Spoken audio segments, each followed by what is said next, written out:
sejam todos bem-vindos para mais uma aula de história. Que bom estar recebendo vocês aqui para a gente estar tendo mais um encontro de aprendizado acima de tudo.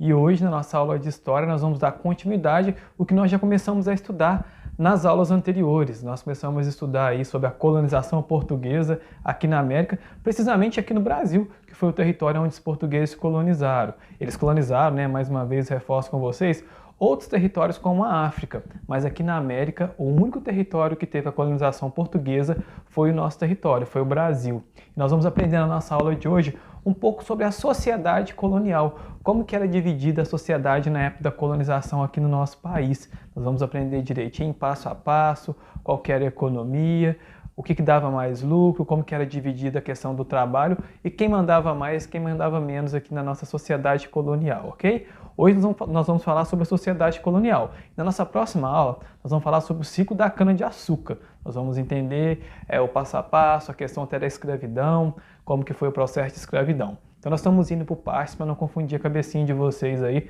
para vocês compreenderem então melhor a matéria, ok? Então de fato hoje então nós vamos entender sobre a sociedade colonial.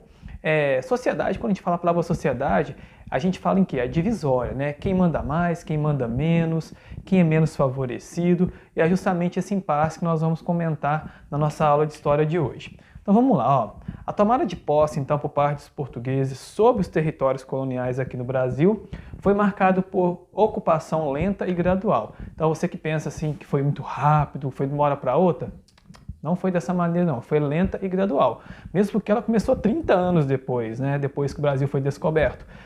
Começou, né, a vinda dos portugueses para cá de fato em 1530. Então foi 30 anos aí, né, meio que jogado fora. Talvez tivesse começado desde antes, né? Talvez o Brasil estava até um pouco mais evoluído, quem sabe. Mas essa questão aí foi gradual, foi dia após dia, então foi mais lenta aí, tá bom? Por quê? Mas eles tinham a questão de querer ter lucro rapidamente.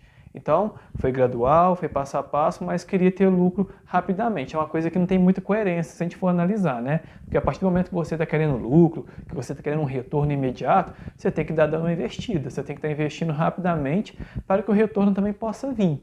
Mas a questão da colonização, ela foi gradual e foi parcialmente aí, como eu já disse para vocês, ok? Vou voltar aqui um pouquinho. Vamos falar da primeira riqueza, que eu comentei até na aula ao vivo semana passada com vocês, né? E vou reforçar de novo, que foi o pau-brasil, que deu origem, sim, ao nosso nome, do nosso país, né?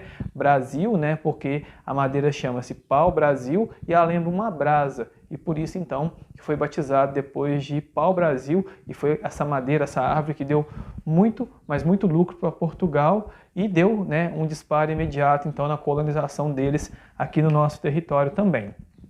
A sociedade, no geral, ela se organizou aqui no nosso território em dois blocos que eu vou mostrar para vocês aí como que era essa organização social aqui na América e aqui no Brasil por parte dos portugueses. Então, quais são os dois blocos aqui, ó? São os fazendeiros e o escravo. Então, quem mandava mais, quem mandava menos. Por quê? O Ivani não tinha rei, não tinha imperador aí no Brasil? Não, aqui de fato não. Tinha lá em Portugal, né? Tinha um rei de Portugal, que era o Dom Manuel, que estava lá governando Portugal, que estava lá reinando em Portugal. Claro que sim, que ele dava as ordens aqui no nosso território. Mas aqui de fato era dividido dessas duas formas. Tinha o fazendeiro e o escravo. O escravo, como eu já adiantei para vocês na semana passada, até mesmo na nossa aula ao vivo, primeiramente o escravo no nosso Brasil foi o índio, né? A primeira forma de escravidão, depois não deu muito certo, porque no período da cana-de-açúcar exigia-se mais serviço braçal, mais serviço pesado, e de fato o índio não pôde estar colaborando com essa questão. Então, foi por isso que depois veio o negro a trabalhar. Então, para guardar na cabecinha de vocês mais uma vez, dois blocos que é dividido a sociedade, o fazendeiro e o escravo aí, tá bom? Vamos continuar então, ó. Passado então as 3 primeiras décadas, né, de 1500 até 1530, a colonização lusitana, o interesse de navegadores de outros países europeus ameaçava o domínio português. Claro que ameaçava, gente. Por quê? O Brasil foi largado às traças durante 30 anos, porque Portugal continuou investindo lá na questão das especiarias, lá na Índia, enfim. Então chamou a atenção de outros países e começou a querer a questão das invasões. Não só querer, como de fato eles começaram a fazer as invasões, como eu já citei para vocês nas aulas anteriores. Então, 30 anos, meio que esquecido, proporcionou o quê? Os invasores a chegar aqui no nosso território para querer pegar um pouco de riqueza, né? Enfim, aí, ok? Continuando então. O escravo, que podia ser o índio ou o negro, como eu já adiantei para vocês aí, era submetido à vontade dos seus senhores, que produzia riqueza para a colônia. E a sociedade, no geral, ela era açucareira. Mas, Ivani, não tem o pau-brasil? Sim, o pau-brasil, como eu disse para vocês, levou, né, teve muito lucro em cima do pau-brasil aqui no nosso território, mas ele deixou de ser lucrativo rapidamente. Por quê? Uma árvore de pau-brasil, para você ter lucro em cima dela, você tem que plantar ela hoje, ela demora anos e anos e anos para chegar na forma que você está querendo, tá tendo lucro em cima dela. E chega uma hora que ela vai esgotar, uma coisa que você vai só retirando, uma hora vai acabar. E como que aconteceu aqui no Brasil, né? De fato aconteceu, por quê? Vai acabar, vai até aquela extinção do pau-brasil e assim começa então a sociedade açucareira, tá bom? A sociedade açucareira começa a partir do momento que veio uma muda de cana-de-açúcar lá da África. Foi comprada lá na África, na verdade, uma muda de cana-de-açúcar. E quem forneceu, quem prestou esse dinheiro para Portugal, que não tinha dinheiro para comprar essas quantidades de mudas, foi a Holanda. A Holanda que foi a financiadora, ela que emprestou dinheiro para Portugal. Portugal foi até lá, comprou uma muda da cana-de-açúcar, trouxe para o Brasil, plantou aqui e também trouxe a mão de obra logo depois, que foi o negro, que foi o escravo aí, ok? Então vamos entender aqui, ó. Antes da questão do negro vir para o Brasil, tinha muita rivalidade entre as tribos indígenas aqui no nosso território. Por quê? Porque cada um pensava de uma forma, cada um tinha uma mente diferente. Tinha tribos indígenas que foram mais maleáveis no contato com o homem branco, aceitou de boa, teve tranquilidade, não teve tanto desespero, não teve tanta briga. Mas teve tribos indígenas que foram mais resistentes e eles não concordavam com aquela forma da amizade do índio com o português.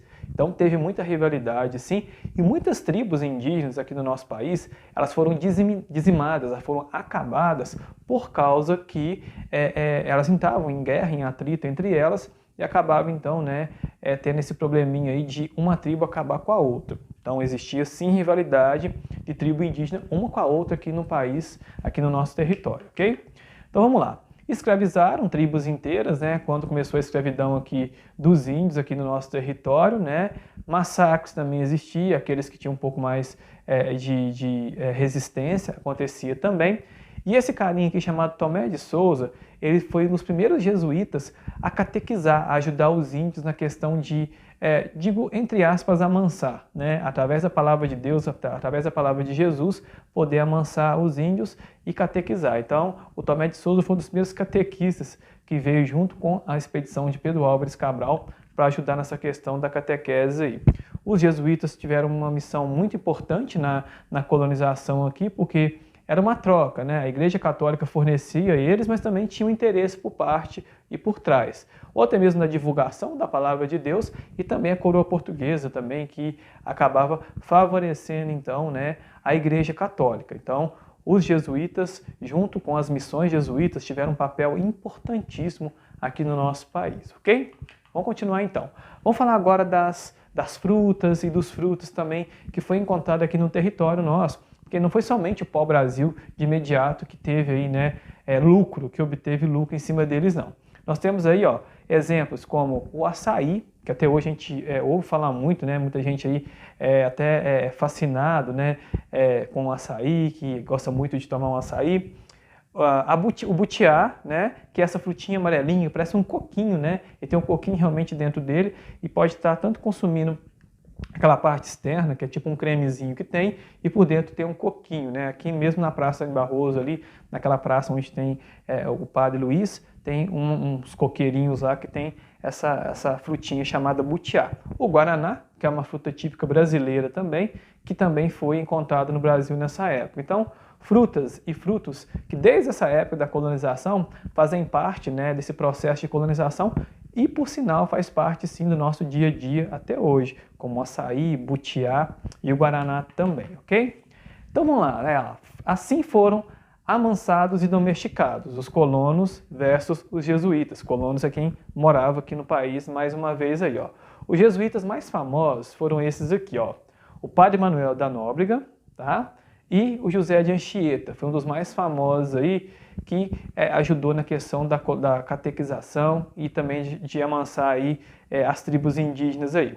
E foram os dois depois, mais tarde, viu gente? Não agora na questão da colonização não. Mais tarde, eles foram os responsáveis então por estar fundando a cidade de São Paulo. Tá? Os fundadores da cidade de São Paulo foi o Padre Manuel da Nóbrega e José de Anchieta, que foi esses dois jesuítas que vieram então na colonização, tá bom? Mas isso foi depois, logo depois que começou o ciclo da cana-de-açúcar com mais fervor, porque eles começam a expansão territorial aqui no nosso país e eles acabam descobrindo então a cidade de São Paulo. Só lembrando, né, como eu disse para vocês, a princípio, o primeiro nome, um dos primeiros nomes que o Brasil teve foi Ilha de Veracruz, porque achou que era somente uma ilha pequenininha, né? E, na verdade não era, né? Era uma terra grandiosa, igual a gente está acostumado a ver hoje aí no Brasil, mesmo tamanho do Brasil aí, tá bom? Agora sim falar da cana-de-açúcar. A cana-de-açúcar, né, que foi essa fonte de renda e econômica muito importante da sociedade colonial. Por quê? Ela foi plantada no nordeste do nosso país, porque era justamente a parte onde o Brasil tinha sido descoberto, lá na Bahia, lá em Porto Seguro. E a cana-de-açúcar, meus meninos, quando você planta ela em um lugar quente, né, igual o Nordeste ela vai te trazer muito mais benefício, muito melhor colheita do que o lugar que não é quente. Tá? Então, foi justamente a fruta certa, né, o momento certo, no lugar certo, aonde o Nordeste, né? Mesmo porque ela veio lá da África, e a África tem uma característica muito importante de ser um território bem quente. E por isso que foi escolhido, então, para estar plantando lá no Nordeste, aí, tá bom? Bom, quando a gente fala em tribo indígena, né, a gente lembra, né, igual muitos meninos comentaram na aula anterior, Vânia, mas eles estavam sem roupa mesmo quando os portugueses chegaram aqui? Sim, estavam sem roupa mesmo, né, quando eles chegaram aqui no Brasil, os índios. Mas hoje, né, o que a gente vê de muitas tribos indígenas hoje é eles terem características mais do homem branco, se bobear, até mesmo de raiz deles mesmo. É claro que ainda existem muitas tribos indígenas aí que eles não aceitam nem visita do homem branco, pra vocês terem uma noção. Mas eu vou mostrar para vocês esse videozinho que eu separei e faço questão de acompanhar com vocês de uma tribo indígena atual. Nós vamos acompanhar que tem até antena por assinatura nessa tribo indígena que eu gostaria que vocês acompanhassem comigo, ok? Então vamos acompanhar.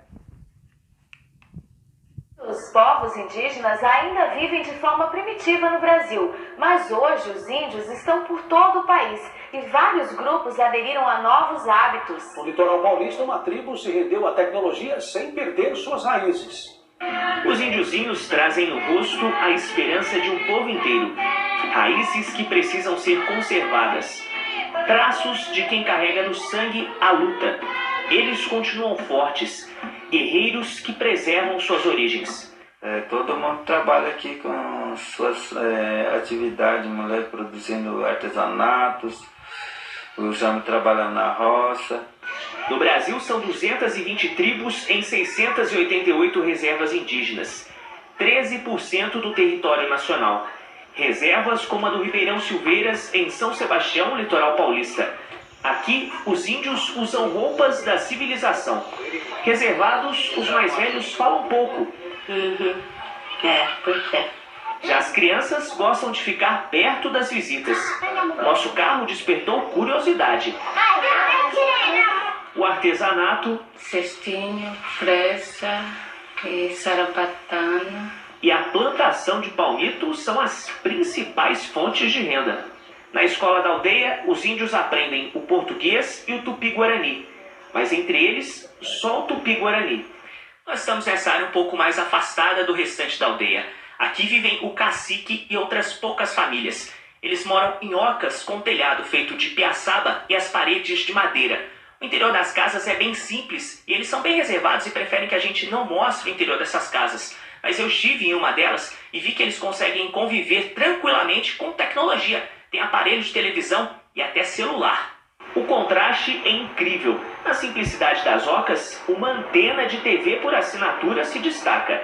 Em cada oca vive uma família. São 95 ao todo. A população daqui chega a 500 índios. E cada um tem o seu nome de registro e um outro dado pelo pajé da tribo. Como é que a senhora chama? Leuzília. E na... No Guarani? Isso. Parareté. O povo que viu suas terras se transformarem e novas raças chegarem faz a natureza seu principal aliado. Tanto é que nós não despredamos, não fazemos grandes hidrelétricas, não represamos água. E de sonhos, a reconquista da terra que perderam para fortificar a cultura. E que as marcas do passado se mantenham vivas.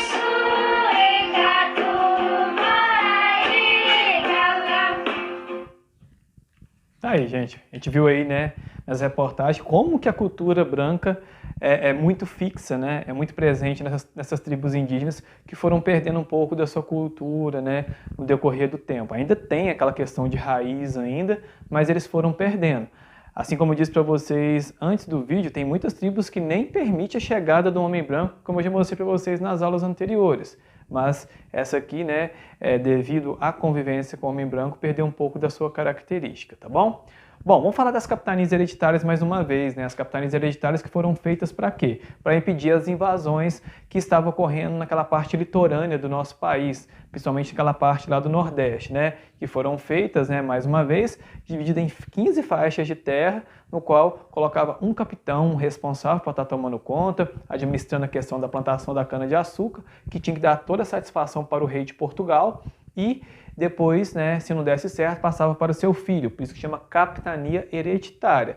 Ela não deu muito certo não, ela fracassou por quê? Porque a falta de comunicação entre elas não era muito legal. Por exemplo, a capitania do Ceará, para estar comunicando aqui com o Espírito Santo, era muito longe. E naquela época não tinha WhatsApp, não tinha rede social, não tinha telefone para estar favorecendo, então não deu muito certo não. Nem tanto uma com a outra e também nem com Portugal. Então vai chegar um ponto que elas vão fracassar e não vai dar muito certo mais as capitanias hereditárias aqui, ok? Ah lá, a sociedade aqui nós tínhamos também os homens bons, que eram os vereadores no dia de hoje, né? As pessoas que ajudavam na administração aqui do nosso país. Por quê? O rei de Portugal achou necessário formar uma administração aqui dentro para estar dando satisfação para Portugal. Então ele criou o governo geral, que tinha o governador geral, e tinha os homens bons, que ajudava, né, o governador geral, que era uma espécie de vereador nos dias de hoje. E era escolhido por quem? Por quem tinha renda, quem tinha dinheiro aqui no Brasil naquela época, que eram os homens bons, ok? A plantação, a organização era plantation. O que seria plantation? Plantação de um único produto, que era a cana-de-açúcar, e era feita e realizada no engenho, que era onde fazia a moagem, né, da cana-de-açúcar, mas nós vamos aprofundar mais na nossa próxima aula sobre o ciclo da cana-de-açúcar, ok?